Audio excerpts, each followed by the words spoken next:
business, we do business, we do business, we do business, we do business. Hey guys, welcome to We Do Business. My name is Chelsea and today I'm in Charlieville, Caroni Road, Savannah, Charlieville to be exact. And I'll be talking to one Kevin Ali, the CEO and founder of R&K Woodworking. So come, let's have a chat with him.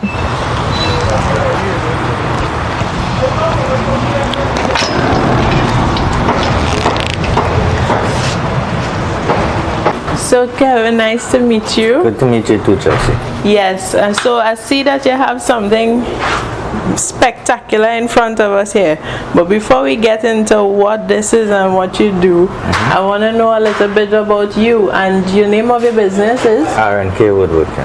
Right, so R&K Woodworking. So tell me a little bit about you, like where you grew up, your schooling, what, work experience, tell us. Well, I grew up right here in this village in Charlieville Central. Right. Schooling, I went up to high school level, senior comprehensive. And early on in life, I was fortunate enough to be introduced to the offshore industry. Right, so you worked offshore? Yes, for many years. I was in the engineering department and did that up until, I want to say 2016 if I'm not mistaken. Right. It could be a little bit later than that. What particularly in engineering were you specialized in? I was in charge of main engines, generators, thrusters, bow thrusters, stern thruster, all maintenance operations of those equipment on the ship. Okay, so offshore and those, well, that would be mechanical engineering kind of. That's right. Right, okay. And what made you turn into woodworking? That's an interesting question. I took early retirement from the company. Right. Of course, when the oil industry took a boom, it took a fall. Right. All right, so I took early retirement. And my wife was actually the one, none of this wouldn't be possible if it wasn't for my wife. She was the one who had faith in me when I didn't have faith in myself to do this. Right. And this is how this started. She had me build a project for us. Came out great. And I was always into woodworking. I always loved it. But it was only then when I started doing it professionally. And this is how all of this started. My shop might be tiny. Right. However, everything that comes out of R&K comes out of this space. Nice. But you'd say that your wife encouraged you to do it by building a very first piece. What was it? You remember what was that first piece? It was a kitchen island.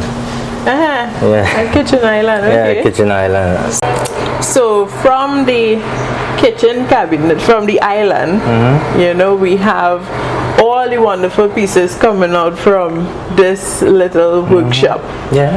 All right, no problem. So how has your journey been so far with this business? Honestly, it's been rough. Every day is a struggle because lumber prices keep going up, especially since COVID. Lumber, hardwood species is not cheap. I don't really deal with sheet goods. I don't do builds using sheet goods, meaning ply, melamine, MDF. I specialize in hardwood, and hardwood is not cheap. So trying to find that balance where I could still make some money but maintaining a reasonable price for the client is always a struggle. And in general, people don't understand what goes into creating these things from raw lumber. Right. It's a process, it's a long process, it's time consuming. Right, because in watching this table, you can see that it's called live edges, right? Live edge, that's it. And why do they call them live edges? That's a good question. Any piece of lumber that comes out from the sawmill as a slab, and it has bark on it, right? The original bark, that is live edge. What you do to get one of these tables is you take off the bark, you clean up the edge as much as you can, and then still try to make it visually appealing, aesthetically appealing, while keeping it safe and you know, what the customer likes, you know, what the customer hopes to find at the end of the day. Right, because this gives it the rustic appeal. I know that's what going now, the rustic and the live edges, and it's really, I don't think the camera is doing it justice, because it's really a beautiful piece and you can see a lot of work got into it. So you was talking about the pricing for it to still be cost effective for the client, but for you to still have a margin, a profit margin. So what are some more challenges that you have faced doing this type of business? Finding the right lumber species. I am located in Central. Right. And I have to go all the way to Penal to buy lumber. Penal? Yeah. Sawmill in Penal, that's where I go to purchase lumber, because you don't get all the species that a client would want centrally. Oh, okay. And even if the sawmills do have it, I am sorry to say this, but it's about awareness. It's very, very pricey here compared to in Penal. Oh, okay. And any other challenges, or that's your main one? In my line of work, let me be honest with you, Chelsea, anything that can go wrong usually does go wrong. I'll be honest with you. Sometimes you might be 95% complete with a build and something would go wrong and you have no choice but to start all over from scratch. So you take it as it comes. So when you say something goes wrong, like, okay, you make a mistake on the wood, or the wood probably have a knot that you can't use or something. A slab or a board might warp, it might cup in the middle of a project, and overnight this happens because of humidity and water saturation, especially if the lumber is not dried properly. Oh, so it could cup, it could warp. Also during the build, so the water in itself has to be of the right temperature. The right dryness, it has to be dried to about 95% for you to be able to work it comfortably and nothing goes wrong. Okay. Well, look at that. I didn't know. You teach me something, man. So what is one thing you know now that you wish you knew back then? Honestly, I wish I knew back then how to better price my items, because I gave away items. Yeah. I didn't know I was green. Right. And it had a lot to be learned, and I had to learn the hard way. I had to learn by force, as they say. But if there's one thing I wish I knew back then, was how to better price these items. Right. Because now we understand the true value of what it is and all these things. Yeah.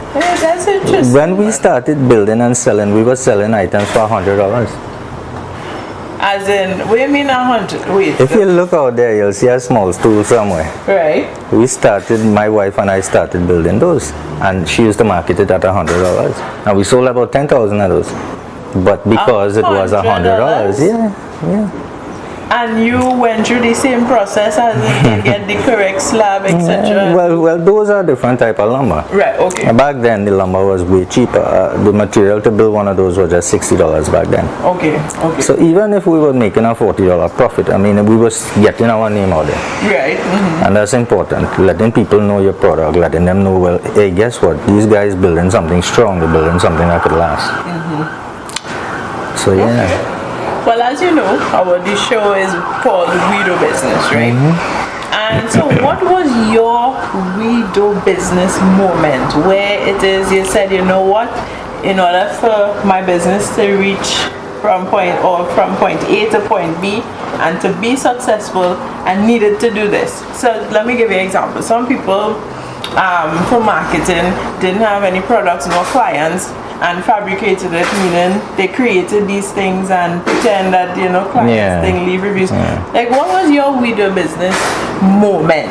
For me personally, it would have had to have been at the beginning of this year, when I made the decision to focus on this and not work for anybody anymore. Oh, okay. Because I was working for another gentleman every day, Monday to Saturday, and doing this on weekends. So this was your private job? Yeah. And then you would work, okay. Yeah. when I would be home on weekends, I would take on jobs and I would do jobs, and it was taking way too long to complete a client's job because I was only working on weekends. Right. In order to push this forward and focus on this and market this properly the way I wanted to, I had to say, hey, guess what? Something has to give. You can't be working in the mainstream. I want to do this. If you want to focus on this and get your name out there, get your craftsmanship out there, you need to do this only. And that's what I did beginning of this year in January. I left my job and I started focusing on this and been doing it ever since, fully.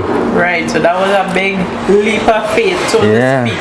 So that because from something that was a sure income probably at the end of the month to exactly. that is not That's sure. what it was. My salary was sure there, but this could have made or break me at that moment. At that point, All right, well, listen, Kevin, I learned so much about you as a person and as a business owner, and I'm sure that you will have some kind of valuable tip that you would like to share with us. What is someone like a tip? I would say to anybody who wants to start their own business, regardless of what it is, be true to yourself and be true to your craft, whatever that might be. You have to love it. Take pride in what you do. Don't let this get to a point where you say, you wake up in the morning, oh gosh, I have to go and do that. No. Make sure you wake up and you're still loving what you're doing. Right. So you need to love it. You don't need $1 million facility to produce great work. You just need to love what you do. And, perseverance pays off. Yeah, and great things happen in small spaces. I believe that. Well, guys, Kevin, thank you for sharing your story with us. No problem. And that's it, folks. If you are interested in spectacular pieces such as what you're seeing in front of us, please go check out R&K Woodworking. Yep. Okay, right? Yep. Good. They are located in Charleville, and all their handles will be on the bottom of the screen. So thanks for watching, guys.